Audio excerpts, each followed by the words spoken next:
Hello friends, welcome back to our YouTube channel Vidya Mahasagar. आज हम पढ़ेंगे 12th फिजिक्स चैप्टर 2 की अगला पार्ट, जिसमें हम बाकी सारे डिटेल्स के बारे में डिस्कस करेंगे जो हमने पिछली वीडियोस में डिस्कस कर रहे थे। जैसा कि आप जानते हैं कि हमने पहले चैप्टर का कवर कर लिया है और दूसरे चैप्टर का पार्ट फर्स्ट भी आ चुका है, ठीक है। और उसके बाद अब ये दूसरे चैप्टर का पार्ट सेकंड है, यानी कि पार्ट 6 ओवरऑल वीडियो जो है। तो आप टर्म 1 सिलेबस चल रहा है हमारा, एमसीक्यू बेस्ड हम आपकी तैयारी करा रहे हैं, हम आपको टॉपिक समझा रहे हैं। तो चलिए वीडियो को शुरू करते हैं। अगर आपने हमारे चैनल को सब्सक्राइब नहीं किया है तो प्लीज़ चैनल को सब्सक्राइब कर लें। और अगर आपको जो हम वीडियो बनाते हैं उसकी पीडीएफ चाहिए और जो भी हम इसमें डिटेल्स डालते हैं उन सबकी पीडीएफ चाहिए, तो आप हमारा टेलीग्राम चैनल जो है उसको ज्वाइन कर सकते हैं। विद्या महासागर करके है, हमने उस चैनल का लिंक डिस्क्रिप्शन में डाल रखा है, वहाँ पर भी आप देख सकते हैं। और साथ ही साथ वीडियो की प्लेलिस्ट का लिंक भी हमने डिस्क्रिप्शन बॉक्स में डाला हुआ है, तो आप वहाँ पर से भी चेक कर सकते हैं, ताकि आपको बाकी परेशानी ना हो वीडियो ढूंढने में कि कहाँ पर है, कौन सी है करके। ठीक है, तो बढ़ते हैं वीडियो की तरफ। तो दोस्तों, हमने सबसे पहले जो फर्स्ट चैप्टर था उसमें इलेक्ट्रिक फील्ड पढ़ा था, और इससे पहले वाली जो वीडियो थी हमने उसमें इलेक्ट्रिक पोटेंशियल, इलेक्ट्रोस्टैटिक पोटेंशियल, सभी चीज़ों के बारे में पता था। अब हम पढ़ेंगे कि इलेक्ट्रिक फील्ड और इलेक्ट्रिक पोटेंशियल के बीच में रिलेशन होता क्या आखिरकार, ठीक है। तो पढ़ेंगे the electric field exist if and only if there is electric potential difference, ठीक है। इलेक्ट्रिक फील्ड तभी एग्जिस्ट करेगा जब वहाँ पर कुछ ना कुछ इलेक्ट्रिक पोटेंशियल डिफरेंस होगा, ये कहने का मतलब है। If the change is uniform at all points however high the electric potential there will not be any electric field, ठीक है। यानी कि अगर हर पॉइंट पे जो चार्ज है वो यूनिफॉर्म होगा, ठीक है, और जो पोटेंशियल होगा वो बहुत ज़्यादा हाई होगा, तो वहाँ पर इलेक्ट्रिक फील्ड नहीं होगा। Thus the relationship between electric field and electric potential can be expressed as, तो हम इन जो हमने अभी पढ़ा उससे हम ये कह सकते हैं कि electric field is a negative space derivative of electric potential. यानी कि जब हम जो इलेक्ट्रिक पोटेंशियल का डेरिवेटिव करेंगे और उसको नेगेटिव साइन लगा देंगे, तो वो हमारा क्या होगा, कह रहे हैं इलेक्ट्रिक फील्ड, ठीक है। और उसको हम किस चीज़ से दिखा सकते हैं, यहाँ पर वाला जो ये फॉर्मूला लिखा है इस चीज़ से आप उसको दिखा सकते हैं, ठीक है। ये equal to minus D V by D X, यहाँ पर वी का हमने डिफ्रेंशिएशन किया और नेगेटिव साइन लगा दिया, ठीक है। ई देखो इलेक्ट्रिक फील्ड है, वी देखो पोटेंशियल है, और डी एक्स है पाथ लेंथ, ठीक है। और negative sign indicate the electric gradient, ठीक है। तो ये चीज़ थी जो सिंपल से उनके दोनों के बीच के रिलेशन को डिफाइन करते हैं। आपके पेपर में भी आ सकता है कि डिराइव द फॉर्मूला या फिर give the formula which determines relation between electric field and electric potential, तो आप वाला फॉर्मूला वहाँ पर लिख के आएंगे, ठीक है दोस्तों। बढ़ते हैं आगे की तरफ। डायरेक्शन ऑफ इलेक्ट्रिक फील्ड, ठीक है। If the field is directed from lower potential to higher then the direction is taken to be positive. यानी कि जब जो इलेक्ट्रिक फील्ड की जो डायरेक्शन होगी लोअर पोटेंशियल से हायर पोटेंशियल की तरफ होगी, तब जो साइन होगा वो पॉजिटिव लेंगे। और जब वही उल्टा होगा, जब हायर पोटेंशियल से लोअर पोटेंशियल की तरफ जाएंगे, तो जो हमारी डायरेक्शन होगी वो नेगेटिव होगी। तो आपको ये भी याद रख लेना है, ठीक है। दो सिंपल से पॉइंट थे। अगला है electric field and electric potential relation. तो रिलेशन की बात अभी हमने करी थी, ठीक है। अब हम पॉजिटिव रिलेशन, नेगेटिव रिलेशन और इक्वी पोटेंशियल सरफेस के बीच का जो रिलेशन होगा तब की बात करते हैं, ठीक है। तो देखो, सबसे पहले क्या है पॉजिटिव, इसमें इलेक्ट्रिक ग्रेडियंट क्या है, higher as you go closer test charge. यानी कि आप टेस्ट चार्ज के जितना क्लोज जा सको, जितना ऊपर जाके जितना क्लोज जा सको, तो उसका फॉर्मूला होगा W upon Q naught is equal to integration A to B E D L is equal to V B minus V A. V B यानी कि पोटेंशियल डिफरेंस होगा पॉइंट बी पे, और बी होगा पोटेंशियल डिफरेंस पॉइंट ए पे। Electric field हो गया, और डी एल क्या हो गया आपका, ग्रेडियंट लेंथ होगी, जो स्मॉल लेंथ होगी जिसमें वो ट्रेवल कर रहा होगा उसके एक चार्ज से दूसरे चार्ज के पास जाने के लिए, ठीक है। वही चीज जब नेगेटिव होगा तो higher as you go move away from test charge, जितना आप ऊपर जाओगे वो जो वो टेस्ट चार्ज से उतना दूर होते जाएगा। यानी कि अब यहाँ पर V A minus V B हो जाएगा, पूरा फॉर्मूला सेम रहेगा, बस जो V B minus V A था अब ये V A minus V B हो जाएगा। और जब इक्वी पोटेंशियल सरफेस होगा तब तो डब्ल्यू अपॉन क्यू नॉट क्या हो जाएगा, जीरो ही हो जाएगा। यानी कि इलेक्ट्रिक पोटेंशियल परपेंडिकुलर हो जाएगा इलेक्ट्रिक फील्ड लाइंस के, तो वो जो हमारा वैल्यू होगी वो जीरो हो जाएगी, ठीक है। तो अगर पेपर में आता है कि पॉजिटिव का रिलेशन क्या होगा, V B minus V A, और नेगेटिव का रिलेशन होगा V A minus V B, और इक्वी पोटेंशियल सरफेस का जो रिलेशन होगा वो होगा जीरो। आपको ये 3 पॉइंट याद रखने हैं। और साथ ही साथ जब हम लोअर से हायर जाते हैं तो पॉजिटिव डायरेक्शन होती है, और हायर से लोअर आते हैं तो नेगेटिव डायरेक्शन होती है।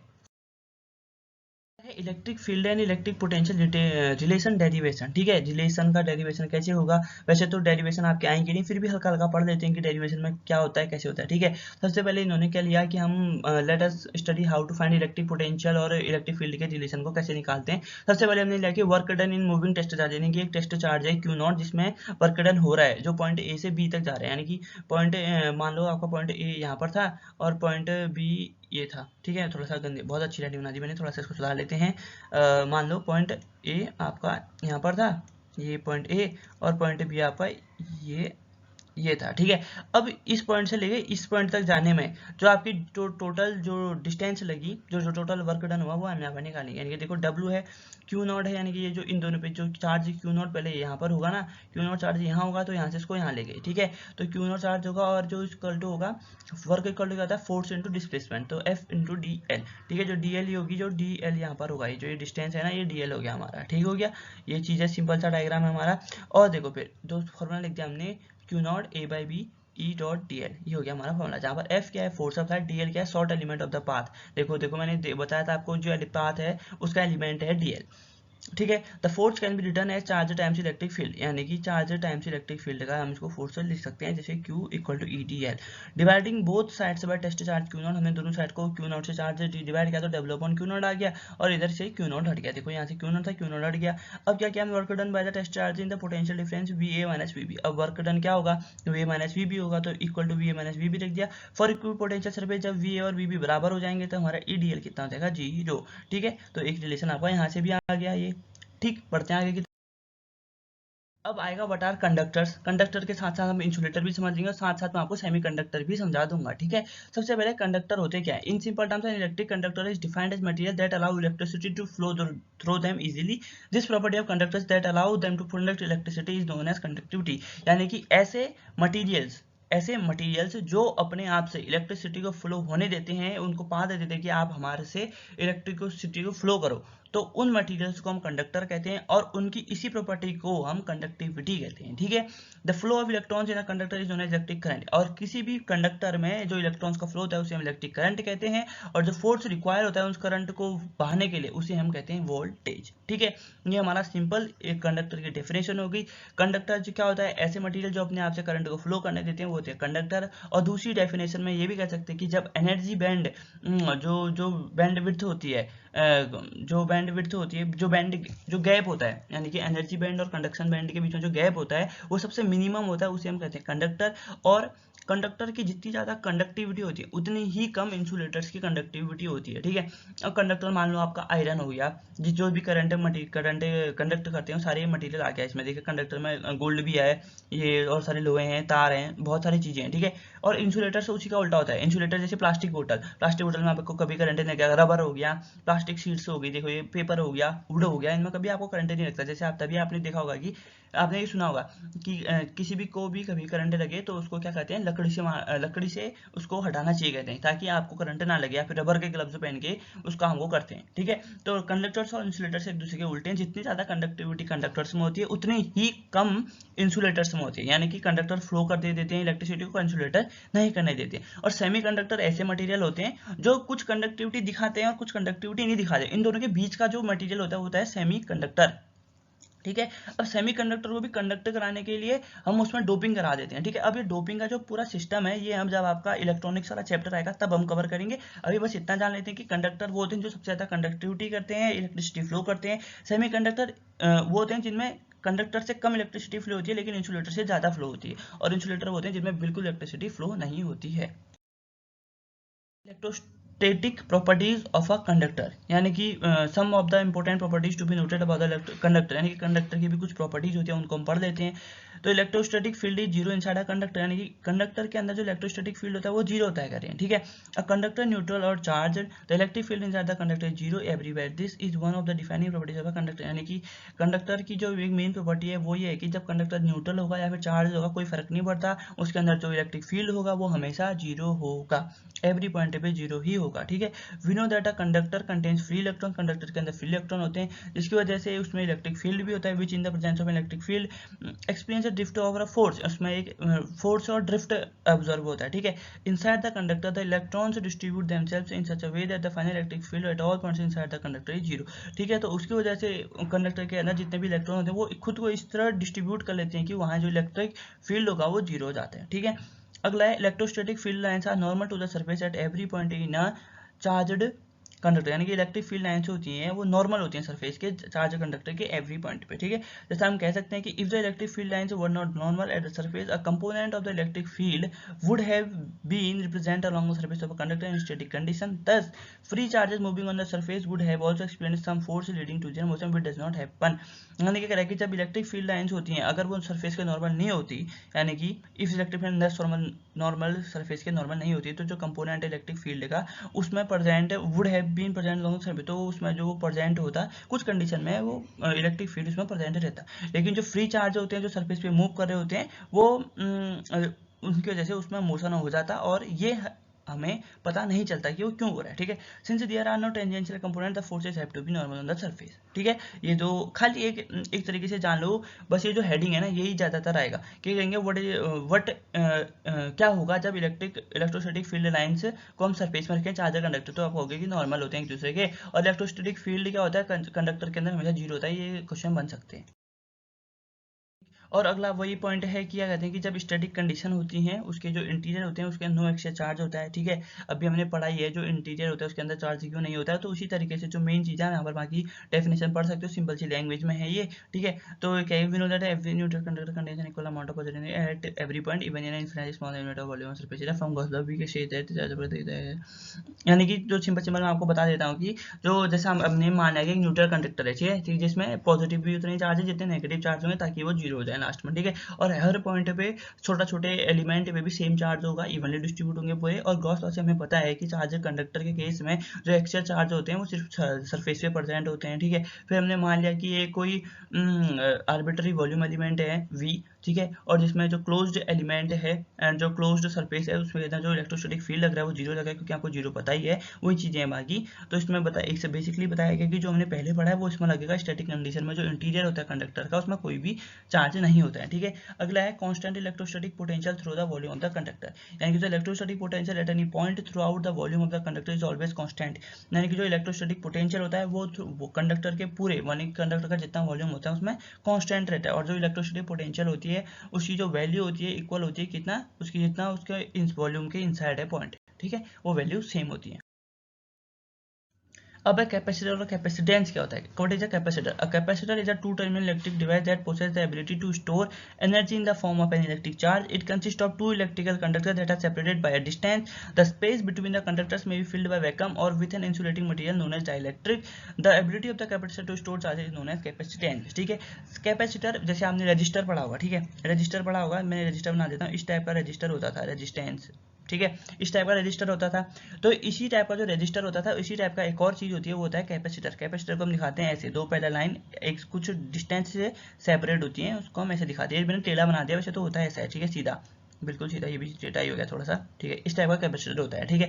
इसमें ये कहा है कि इन्होंने क्या कहा है, एक कैपेसिटर एक टू टर्मिनल इलेक्ट्रिक डिवाइस है, दो टर्मिनल इलेक्ट्रिक, देखो एक टर्मिनल है एक टर्मिनल है, ठीक है, और उनके पास एक ऐसी एनर्जी एबिलिटी होती है कि वो एनर्जी को खुद के अंदर स्टोर कर सके इलेक्ट्रिक चार्ज के फॉर्म में, ठीक। और उन दोनों के बीच में एक सर्टेन डिस्टेंस होती है, आप डिस्टेंस यहाँ पर देख ही रहे हैं, और इस डिस्टेंस को वैक्यूम से फिल लेते हैं ज़्यादातर, और कभी कभी आप इसके बीच में डाइलेक्ट्रिक डाल देते हो, ठीक।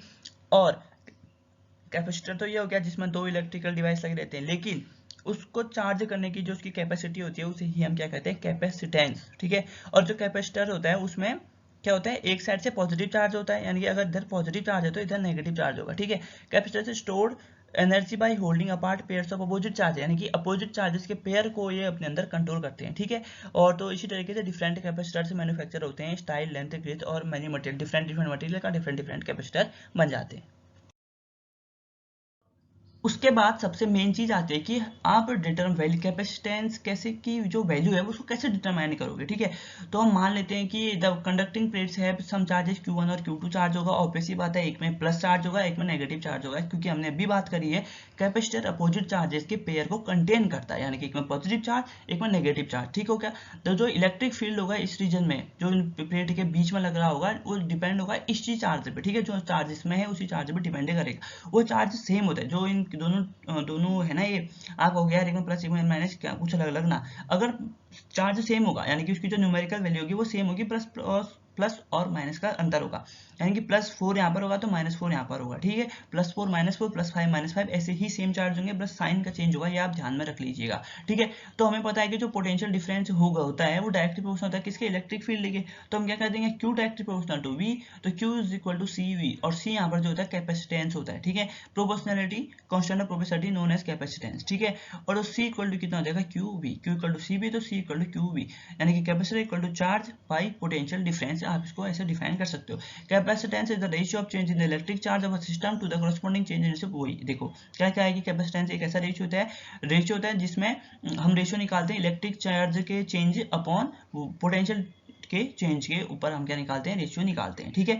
अब अगला है capacitance of any capacitor can be either fixed और variable depending on the usage. Capacitance अलग अलग होता है, साफ सी बात है, अलग जितना हमको चाहिए होगा उसी हिसाब से हम कैपेसिटेंस को यूज करेंगे। इक्वेशन से हमें पता चलता है कि जो C डिपेंड करता है चार्ज और वोल्टेज। हाँ, अब ये सबसे आपको ध्यान रखने वाली बात है, सीधी सीधी बात है। Q देखो ऊपर है, Q C का डायरेक्टली प्रोपोर्शनल है, यानी कि जितना Q बढ़ेगा उतना C बढ़ेगा, यानी कि जितना चार्ज बढ़ाते जाओगे उतना कैपेसिटेंस बढ़ता जाएगा। लेकिन उल्टा होगा, जितना आप वोल्टेज बढ़ाओगे यानी कि जितना जो पोटेंशियल डिफरेंस बढ़ाओगे उतना आपका कैपेसिटेंस घटता जाएगा। ये चीजें याद रख लेना, जितना चार्ज बढ़ेगा उतना कैपेसिटेंस बढ़ेगा, और जितना वोल्टेज बढ़ेगा उतना कैपेसिटेंस घटेगा, ठीक है। अब बात करेंगे हमने एनर्जी कितनी स्टोर होती है कैपेसिटर के अंदर। Energy stored in a capacitor once the opposite charge have been placed on either side of a parallel plate capacitor. Parallel plate यानी कि दो प्लेट को जब आपस में रखते हैं तो पैरेलल होते हैं, तो हम कैपेसिटर को कहते हैं पैरेलल प्लेट कैपेसिटर, ठीक है। तो जब हमने कह रहे हैं कि पैरेलल प्लेट कैपेसिटर को आपने रख दिया उनकी जगह पे, the charge can be used to work by allowing to move towards each other through a circuit. तो हम उसमें एक वर्क प्रोड्यूस कर सकते हैं जब उनको हम अलाउ करेंगे एक दूसरे की तरफ जाए, क्योंकि अपोजिट चार्ज है ऑब्वियसली बात है वो अट्रैक्ट करेंगे। तो टोटल एनर्जी वहां पर होगी वो होगी U is equal to half CV²। V होता है पोटेंशियल डिफरेंस, C होता है कैपेसिटेंस, ठीक है। U होगा यहाँ पर आपका एनर्जी, ठीक है। कैपेसिटर से function like a lot of rechargeable batteries, rechargeable batteries की तरह काम करते हैं। The main difference between a capacitor and a battery lies in the technique they employ to store energy unlike और जो मेन डिफरेंस होता है कैपेसिटर और बैटरी के बीच में वो क्या होता है कि स्टोर एनर्जी को स्टोर करने की टेक्निक होती है, इसी पे उनका जो बीच का डिफरेंस है वो लाई करता है, ठीक है।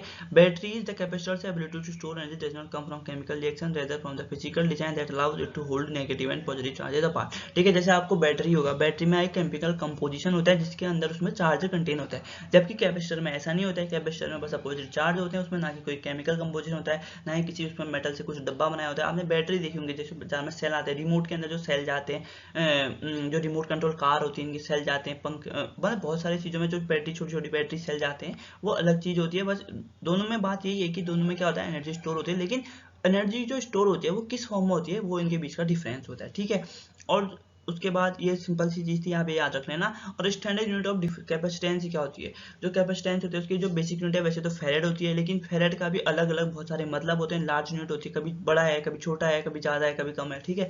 तो इस हिसाब से हम देखेंगे। सबसे पहले होता है 1 mF यानी कि स्मॉल mF, ये होता है मिली फेरेड जिसकी वैल्यू होती है 10⁻³ और 1 माइक्रो फेरेड होता है 10⁻⁶, 1 नैनो फेरेड होता है 10⁻⁹ और 1 पिको फेरेड होता है 10⁻12। और मिली, माइक्रो, नैनो और पिको, इनमें आप देखो सबके बीच 3 का गैप है, यानी कि 3, 6, 9, 12, ठीक है। ये याद रख लेना। अगर मिलीमीटर भी आता है तो 10⁻³ होगा, माइक्रोमीटर भी होगा तो 10⁻6 होगा। बस आप याद रखना कि मिली का मतलब होता है 10⁻3, माइक्रो का मतलब होता है 10⁻6, नैनो का मतलब होता है 10⁻9 और पिको का मतलब होता है 10⁻12, ठीक है। ये याद रख लेना। और मान के चलो इस टाइप का क्वेश्चन आ सकता है कि what is the value of 1 microfarad, 1 नैनोफेरेड, 1 picofarad, इस टाइप के क्वेश्चन आ सकते हैं। अभी तक हम बात कर रहे थे कि कैपेसिटेंस क्या होता है, कैसे होता है। कैपेसिटेंस वो होता है जो कैपेसिटर में चार्ज कंटेन होता है, उस प्रॉपर्टी को हम कैपेसिटेंस कहते हैं। अब हम बात करेंगे कि एक पैरेलल प्लेट कैपेसिटर है, उसमें आप कैसे कंटेन करते हो, ठीक है। हमने मान लिया कि एक पैरेलल प्लेट कैपेसिटर है जिसका सरफेस एरिया A है और जो डिस्टेंस है दोनों के बीच की जो डिस्टेंस है वो D है, ये D निकाल रखिए। इनका एरिया कितना होगा, A होगा यहाँ पर देखो, और एक साइड प्लस Q चार्ज, एक साइड माइनस Q चार्ज, और इसमें जो वोल्टेज लग रही होगी वो V लग रही होगी, और इनका जो चार्ज होगा वो Q चार्ज होगा, ठीक है। और जो दोनों के फोर्स के बीच, जो दोनों के बीच का जो फोर्स है वो इंक्रीज होगा जैसे जैसे उनकी वैल्यू इंक्रीज होगी। The bigger the area of the plates, यानी कि जितना बड़ा एरिया होगा उतना उतना बड़ा उनका स्टोर करेंगे वो अपने ऊपर एनर्जी को, ठीक है। तो यहाँ से हमें पता चलता है कि जो sigma equal to Q by A होगा और equal to sigma by epsilon naught, और लास्ट में हमारा इतना आएगा C equal to Q by V, ये हमारा वैल्यू होती है, equal to Q by Q, V की जगह Q D by epsilon naught A लगेगा, क्यू से क्यू कट जाएगा, epsilon naught A upon D, ये फॉर्मूला भी इंपॉर्टेंट है, ये भी याद रख लेना, ठीक है। तो यहाँ पर क्या है, कैपेसिटेंस यानी कि पैरेलल प्लेट कैपेसिटर का जो कैपेसिटेंस होता है वो होता है C equal to epsilon naught A by D. तो उसी पे बेस्ड एक क्वेश्चन कर लेते हैं। देखो, calculate the capacitance of any empty parallel plate capacitor, उसका कैपेसिटेंस निकालो कह रहा है जो एक दूसरे से 1 मिलीमीटर के डिस्टेंस पे है और उनका एरिया 1 मीटर स्क्वायर है, ठीक है। तो ये चीज हो गया। तो आपको पता है कि C equal to epsilon naught A upon D होता है, एप्सिलॉन नॉट की वैल्यू इतनी होती है, ये आपको गिवन होगी क्वेश्चन में, चिंता मत करना, यहाँ पर नहीं दिया है तो इसका मतलब ये नहीं कि आपको याद करनी है, ये आपको पेपर में गिवन होगी, ठीक है। 8.85 × 10⁻12 ये दी होगी, ठीक है। फिर भी आप याद कर लेना 80% है कि ये वैल्यू दिए रहती है, लेकिन 20% ऐसा है कि ये वैल्यू नहीं भी दी हो सकती है। तो आप क्या करना है, रिस्क नहीं लेना है, तो आप एक बार इसको याद कर लेना वैल्यू, ठीक है। और एरिया भी आपके पास है, वैल्यू भी आप, डिस्टेंस भी है, तो टोटल आंसर आपका आ जाएगा 8.85 नैनो फैरेड, ठीक है। तो दोस्तों आज की वीडियो में ये सब था हमारा। तो मैं उम्मीद करता हूँ कि आपको ये पूरी वीडियो समझ में आई होगी, मैंने आपको अच्छे से समझाने की कोशिश करी है, तो आपको समझ में आई होगी। अगर आपको समझ में आई है तो प्लीज़ लाइक करें, चैनल को सब्सक्राइब करें, वीडियो को शेयर करें अपने दोस्त के साथ, और प्यारे प्यारे कमेंट करके बताएं कि आपको वीडियो कैसी लग रही है और आपको कहाँ पर प्रॉब्लम आ रही है, ठीक है। और टर्म 1 में जो जो टॉपिक छूट रहे हैं, अगर आपको लग रहा है कि कोई टॉपिक छूटे हैं तो आपको कमेंट सेक्शन में बताइए, हम उन टॉपिक्स को भी कवर कर लेंगे, ठीक है। तब तक के लिए 2 गज की दूरी, मास्क है जरूरी, यानी कि सोप और सैनिटाइजर का यूज करें, मास्क पहने और सोशल डिस्टेंसिंग बनाए रखें जब तक कोरोना अच्छे से खत्म नहीं होता। तब तक के लिए thanks for watching, take care, जय हिंद, जय भारत, मिलते हैं नेक्स्ट वीडियो में।